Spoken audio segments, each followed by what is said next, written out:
Hi, this is Brian Bieron with PlatformEconomyInsights.com, and this is a quick briefing to update you on what's happening in California on the topic of the regulation of independent work, especially from our perspective on how it's going to impact digital platforms that enable people to do some independent work. And the topic area is whether or not those people are going to be considered employees of the platforms. Now, this follows up on a California State Supreme Court decision in the Dynamex case last year. In the Dynamex case, the California Supreme Court provided a new three-part test for when a business should be considering workers who may have been considered independent contractors to actually be employees. I won't go into detail here, but this decision has led to, first of all, some serious questions as to whether many businesses, including digital platforms, some of the biggest and most noteworthy being the, let's say, driving platforms like Uber and Lyft, whether they are going to be required to consider the users on their platforms who do work activities like driving or delivery or other work like that, whether they're going to be employees. And the California Assembly this year passed a bill, Assembly Bill 5, that attempts to provide some real regulatory meat on the bones to implement the Dynamex decision. That bill passed the California State Assembly and is now being considered in the California Senate, and there is a major lobbying effort underway.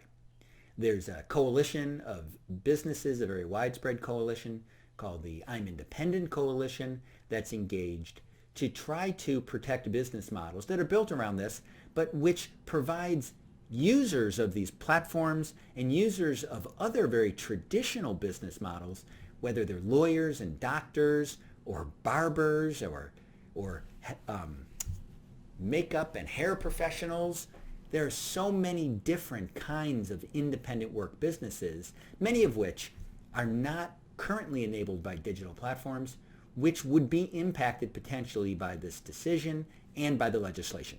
So, the Dynamex decision is out there, and you have a major debate going on as to whether there will be state legislation to implement it. And the news today, which caused me to get in here and provide a quick briefing, was that Uber and Lyft were apparently negotiating with the Service Employees International Union, the SEIU.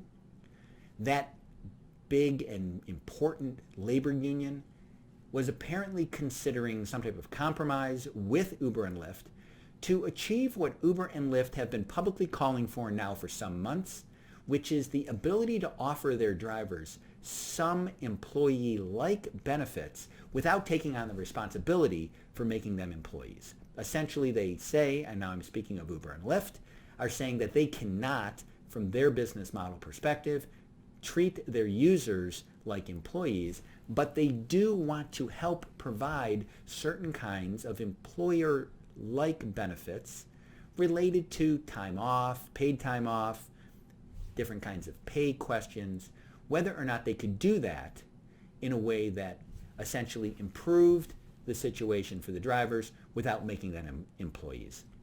So this discussion with SEIU, when it's become publicly known, has apparently caused some real friction, in particular among progressives and the really strongest advocates for turning as many independent workers as possible into employees. Those advocates are really upset. Now, I think it's worth noting how international actually this issue is. This year, it is probably the most prevalent, or at least one of the most prevalent, digital platform business model issues, not just in the United States, but globally.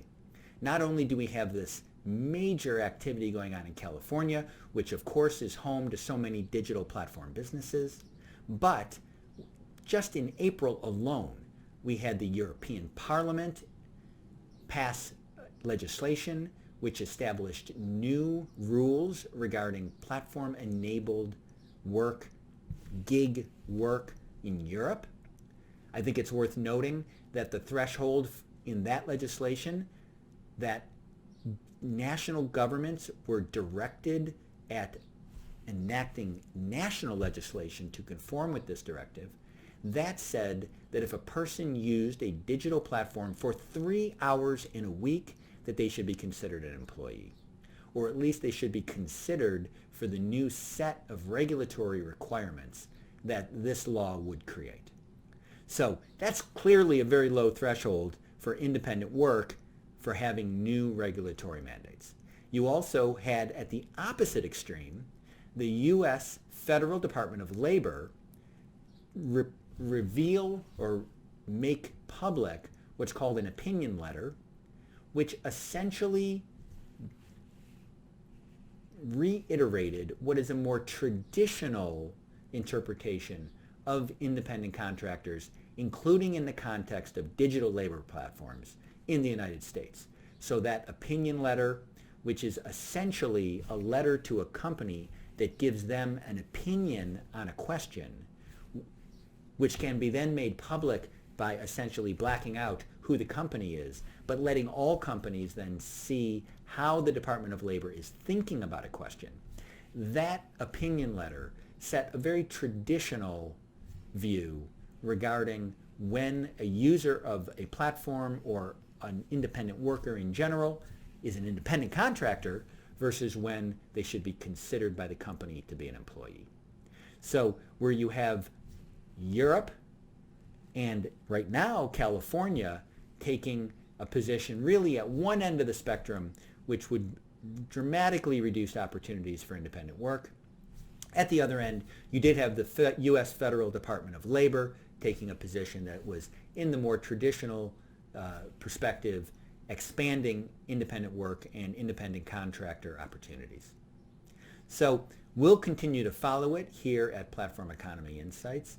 One of the big topics that I think is underappreciated is, in fact, how the independent contractor or independent work community of people who use the platforms, how they actually are a wide range of people, most of whom, by every indication, tremendously appreciate the value that they get from independent activity.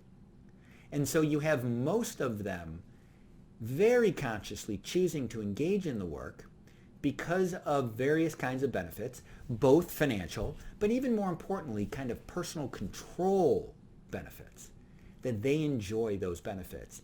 And we'll be spending some energy, hopefully we'll find time to share some of that information as well, because it's worth noting that this is about more than just people doing certain kinds of jobs.